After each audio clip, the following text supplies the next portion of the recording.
Hey, welcome back to the Fireside Chat with Larry D. Kendrick, my good friend, author, and musician. We're going to be talking about the steps it takes for publishing a book. We'll be right back.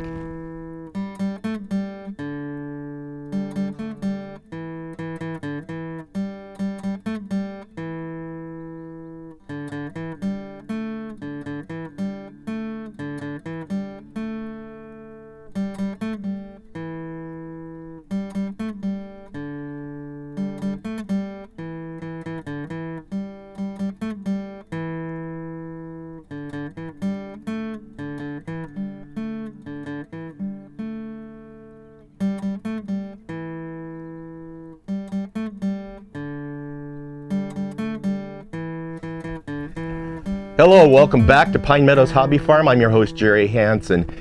In my library with me, next to the fireplace, that's why I call it the Fireside Chat, I have my good friend, Larry D. Kendrick. He's not only an author, he's also a musician, talented musician and songwriter. Today, we're gonna just sit here and chat because I wanted to find out the steps that Larry took to go get his books published and find illustrators.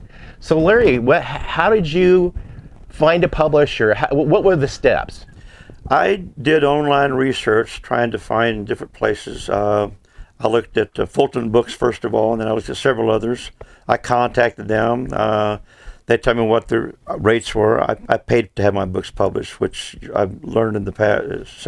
There's several different steps you can take to get published.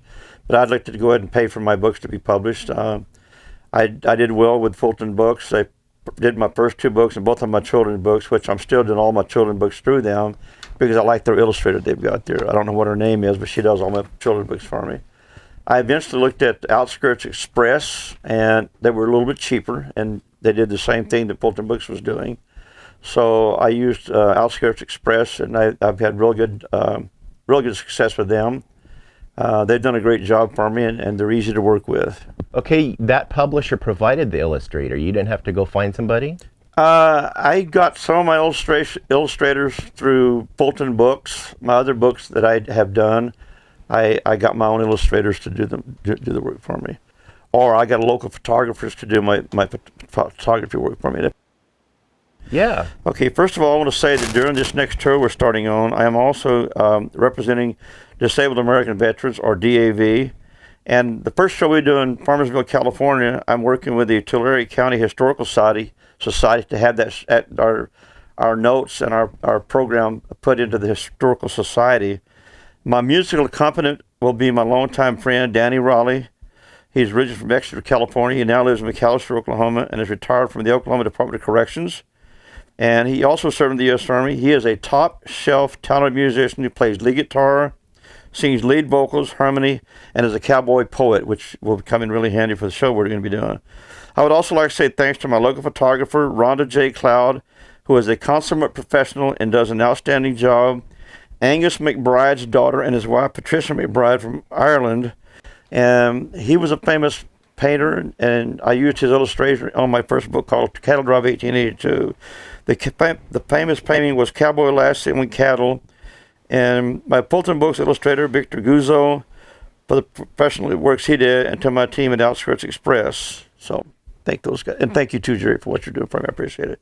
Also, I want to mention my audio illustrator is Dallas Britt, and he does my audio recordings for me. So your books are going to be available on audio? Right now, 3 of them are available. He's working on Treacherous Journey. That should be out within the next week or two, I hope. So nice. But all the other ones are already done. They're available in separate different locations on audio books. So good to know. Yeah. So I'll leave links to these books that we're talking about in the description down below, and we'll leave them at the end of the show in a special frame that you guys can write down the codes and go get your books. And you're getting ready to launch out on a book signing tour and performances. God willing, and the creek don't rise. Okay. So yeah, I'm pretty healthy. I've got a few health issues. This is actually called winter blonde here, so this is not gray. So yeah, but I'm getting up in years, and so God willing, the creek don't rise. We'll get this thing accomplished and done, though. So I'm hoping it'll happen the way I'm planning it. Though. When do you launch out on your Our tour? first show, my friend is arriving out here by airplane. Danny is on December the 3rd, and we'll have a couple of days to rehearse. We'll be performing at the Eagle Valley Cowboy Church. I think it's March the 7th, or whatever that weekend is, or 6th, that Saturday. And then we'll be playing at the Moose Lodge over in Gold Hill. And then we'll be heading out on the 8th for Visalia, California. And our first show there is on the 11th of March, 2023. And then after that, we'll be going to Arizona, New Mexico, Texas, Oklahoma, Arkansas, Missouri, Wisconsin, and back to the Midwestern states, up to Montana, back down through Washington, back home again. It's going to be about a 5 to 6 week tour we'll be on. So. Oh, not that long at all, though. No, not bad. Yeah, hopefully the weather is accommodating. That's to you always in the works. So unfortunately, we may have to cancel some shows if weather doesn't permit us to get to our goals. But it is in March, so okay. Weather should be improving by that time. The spring storms. Yeah. Okay. Well, I was born in Fort Worth, Texas, and my parents moved around a lot doing farm, ranch, and dairy work. I left school when I was 14 years old to help support the family. And I left home when I was 16 years old and worked on a small ranch in Elk, New Mexico. I wound up in Linnell County by Farmersville, California when I was a boy. My brother already lived there. And I went there, and he and I worked as farm laborers. We lived in a place called Murderers Camp at one time in Farmersville. When I turned 18, I went into the Army. I wound up serving over 20 years in the military, 12 years in law enforcement, and 18 years as search and rescue pilot with the Civil Air Patrol. Even though I only had an eighth grade education when I went in the Army, they took anybody back during the Vietnam War, of course. They let me come in, and I got a high school GED, which qualified me to go to college. I got an Associate of Arts degree from University of Maryland, and I eventually got my Bachelor of Science in Aviation, which led to me being a search and rescue pilot. So, and that's where I met you at when I was involved with Civil Air Patrol, because I remember my son was homeschooled. Oh, I remember him quite well. He wanted to go into scouting, but he loved aviation, and so I introduced him to Civil Air Patrol, and he fell in love with it, and then I got involved in it. And you became squadron commander, and I rose up through the ranks behind you, and I became deputy commander for cadet programs. That's right. And after I joined the CAP, you and I, one of the first schools we went to was the SLS school, and I can't remember where that was located at, but we actually roommated together. And all I can remember about was you snored a lot. I snore like a bear. We were in the same room together in a motel. We spent a week at SLS school. But we became excellent friends. We enjoyed serving together. You and I did a lot of things. We went to 4 or 5 encampments together, and just had a great time. And I remember many sorties we flew. Yep. You piloted, and I rode in the back as an observer. Observer or scanner. And Yeah, I even got to fly with your son a few times, but he wasn't on missions because he was too young. But I did take him up on flights of training, though. So he's a great kid. I loved him. I loved your whole family. Well, thank you.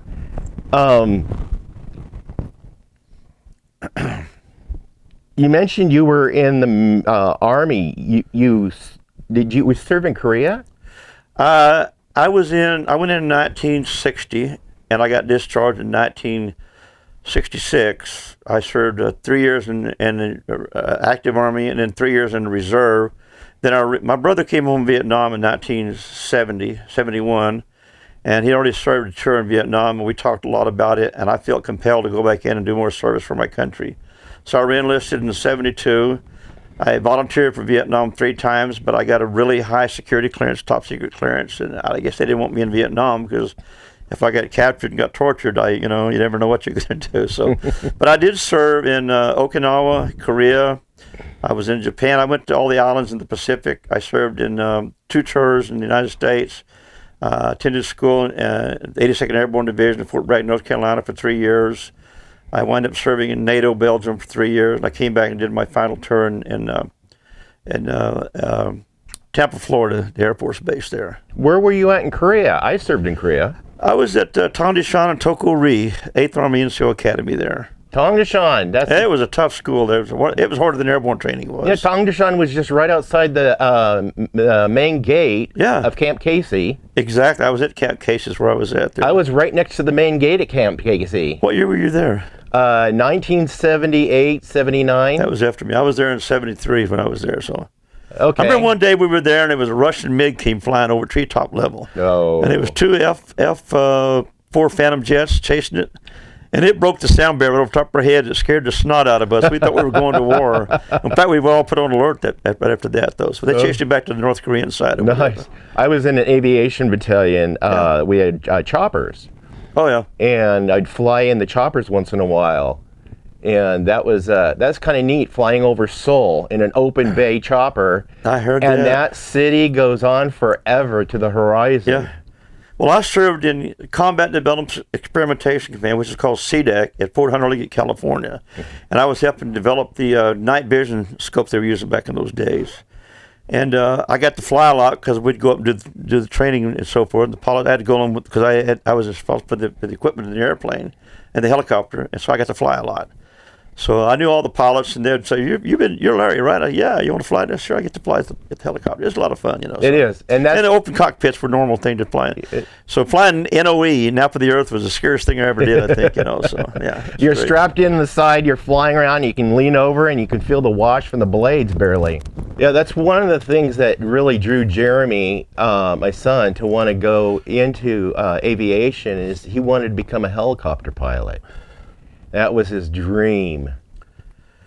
Well, I've got a good friend of mine whose son went into the Army, and he was going to go to helicopter school, but he decided to become a helicopter mechanic instead. So he's a crew chief now on helicopters. I think his rank is staff sergeant. Okay. Adrian Linhart's my friend's name. In fact, he and I, one of my old hunting buddies, and we went to church together here in Medford. And his son is a helicopter maintenance crewman and crew chief now. He served, I don't think he's been to Afghanistan, but I think he served overseas a couple of tours, though. So, great kid. Well, nice. Well, thank you for coming over and sharing with me, Larry, and my audience here on my YouTube channel and my other social media platforms. I post on Twitter, Tumblr, of course, Facebook, YouTube. I also post on Pinterest and Twitter. I'm on Twitter also, so. Yeah, well, most of my shows we're doing are going to be recorded, and we'll be posting those on the same sites also when I do my tour. Okay. So, Jerry, once again, it's my honor to be here. You're my friend, and I love you, brother. Thank you, Larry. I appreciate that. You bet. I'm so happy that you came over and shared your adventures with us. I want to thank my audience for joining us on this episode. This is my friend Larry D. Kendrick, author, also a recording artist. Please stay tuned to more videos. You can do that by subscribing and clicking that bell icon that alerts you to new videos as I upload them. Give us a thumbs up, click that share button. Sharing my videos on your social media platforms really helps us out a lot. Be safe, always be kind. We'll see you guys in another episode. Bye-bye now. Bye-bye.